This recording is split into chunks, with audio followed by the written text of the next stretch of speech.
Hey internet friends, welcome back to my channel. My name is Lindsay or LiJo, and today we're going to be addressing some of the questions about just different miscommunications that you might be having with someone else.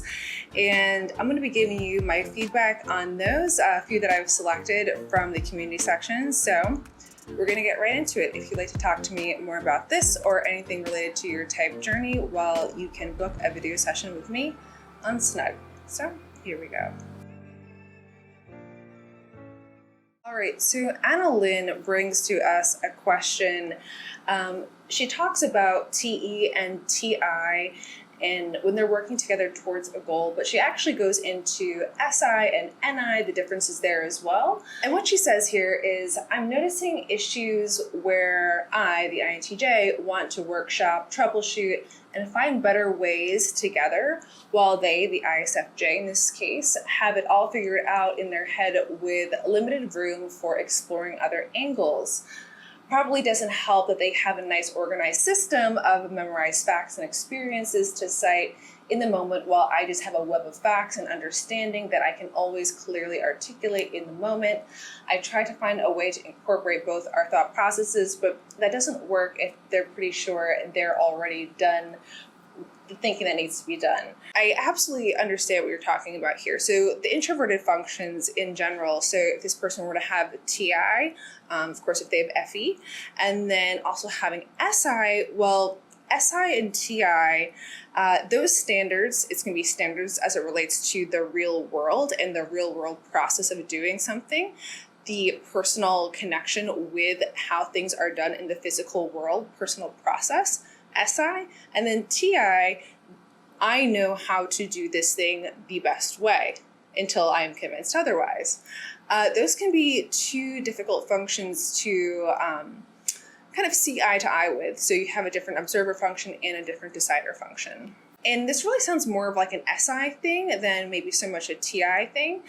And what I've seen work in situations like this is when an SI user, when they have their method of doing something, really the thing that is going to get them to update that process is when they can see that process being done another way, but possibly with a better result. So this is a really great opportunity to find maybe the thing that you're trying to do, find a real life example of a system that gets that same kind of result, but maybe more in the way that you're thinking about it. And as an NI user, it's like, it's hard to go and gather the sensory of the real life situations in which something could be happening. But having a almost template that can get a certain result that can possibly be better than the outcome that is currently happening, well, this could be an instance in which an SI person would want to update. Because at the end of the day, they do want that SI standard to usually be pretty high in areas that they've chosen to have it. And so if you can help them raise their own bar for what could be done and show them a new process, I think that can often be appreciated. All right, and next circumstance here to dissect a little bit comes from Oaks Hoax. And what they're saying is that the people that they live with can often be a bit sensitive, especially when Oaks is, making a joke. So, and they're trying to make it obvious, right? They're saying that one person, no matter what you say is a joke, that it's going to be interpreted as hurtful to them, and the other one will get confrontational. Well, Oaks, I don't know your type, but this sounds as though it could be related to having a higher, if not dominant, introverted function first. And with that introverted function first, you're basing your world off of what is self-generated in a lot of ways. And so you may find something really funny, but if you were to take a collective poll, that might give you a different result of how people perceive that joke.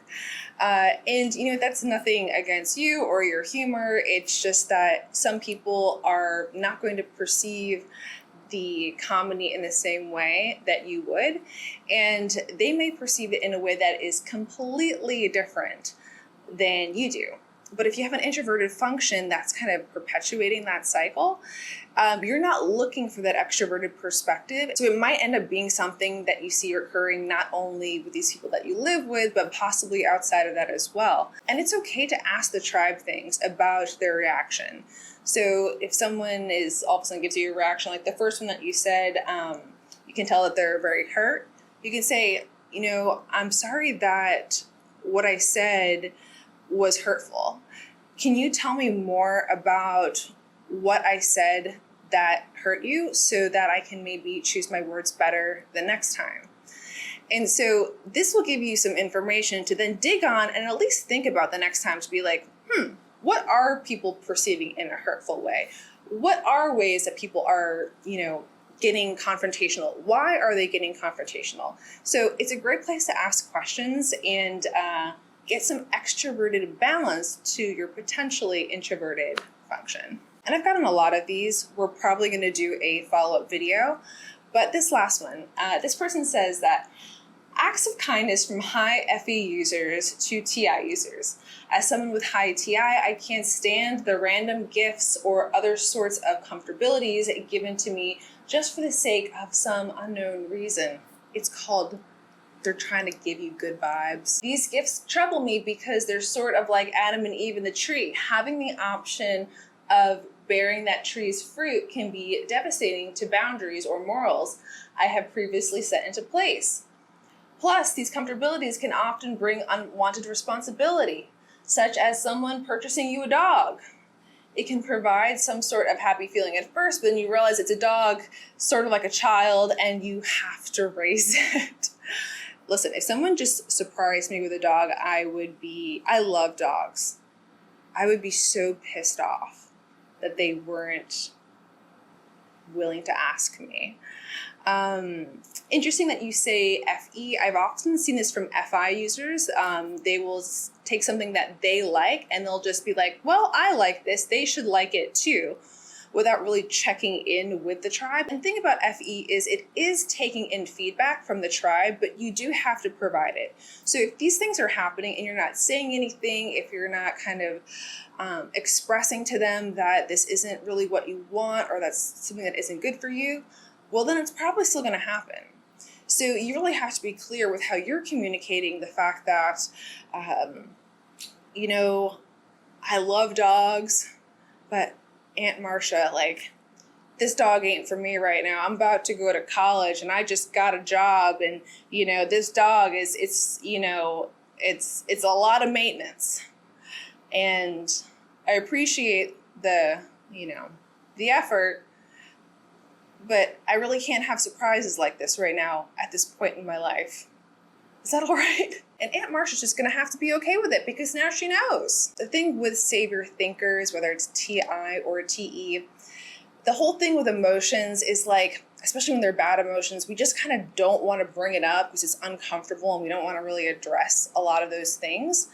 And so that even comes to our own emotions. So if there's a situation in which it's bringing you bad vibes, especially when someone intended good vibes, well, it's going to be a natural reaction to just kind of just brush it off and keep moving and just kind of build up that pent up anger. Whereas really the best thing is bringing it to the surface, having this sometimes awkward conversation in hopes that you don't get a surprise puppy again. So that's it for this video. I will see you guys in my next one. We'll go through some more of these questions and situations. Goodbye, Internet friends.